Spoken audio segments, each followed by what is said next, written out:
Тұрғын үй коммуналдық шаруашылық саласын жаңашалау бағдарламасы барлық өңірлерде жүзеге асырылуда. Павлодарда аталған бағдарлама аясында көп қабатты 40 тұрғын үй жөнделетін болды.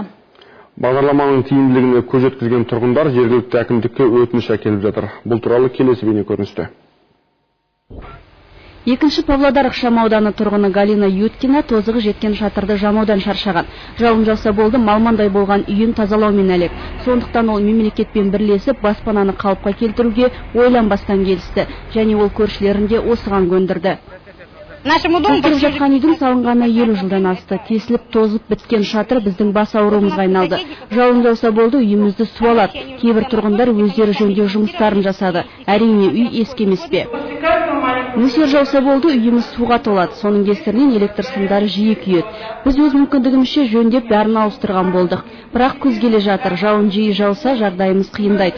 Сондықтан мемлекет беріп отырған мүмкіндікті пайдаланайық деп шештік. Жергілікті әкімдік пайызсыз несие беріп отыр. Есептесек, әр отбасы 15 жылда шамамен 130 мың теңге қайтарады екен. Ол бізге салмақ салмайды.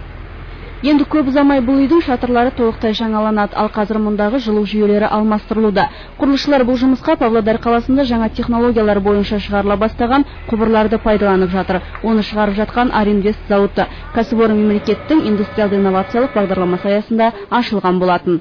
Біз шығарып отырған жігі жоқ, тұтас құбырларда жылу сақтау мөлшері жоғары. Бұрынғы жылу жүйелерімен салыстырғанда үнемділігі 10 есеге артық. Демек, бұған дейін жылудың 20% желге ұшты деген сөз. Әкімшілік мамандары бастапқыда тұрғын үй коммуналды шаруашылық саласы модернизациялау жөніндегі бағдарламаға күмәнмен қараған тұрғындар көп болғанын айтады. Бірақ түсіндіру жұмыстарынан кейін олар жобаның тиімділігін мойындаған. Мемлекет үй құрылысына қажетті қаржыны пайызсыз несие ретінде 7 жылдан 15 жылға дейін беріп отыр. Тұрмысы төмен отбасыларға субсидия қарастыруда.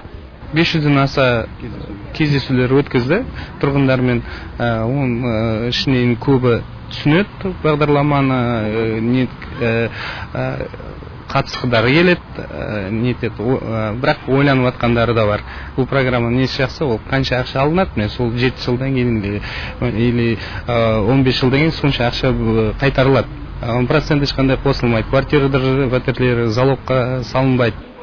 Тұрғын үй коммуналды шаруашылық саласы модернизациялау жөніндегі бағдарлама аясында Павлодар әкімшілігіне мемлекеттік бюджеттен 395 миллион теңге аударылды. Енді бұл қаржыны тұрғындар игеретін болады. Пәтер иелері мердігер компаниямен құрылыс материалдарын таңдап қана қоймай, жұмыс барысында өздері бақылайды. Ғани Дәулетбақызы, Салауат Темірболатұлы, Марат Игіліков, Хабар, Павлодардан.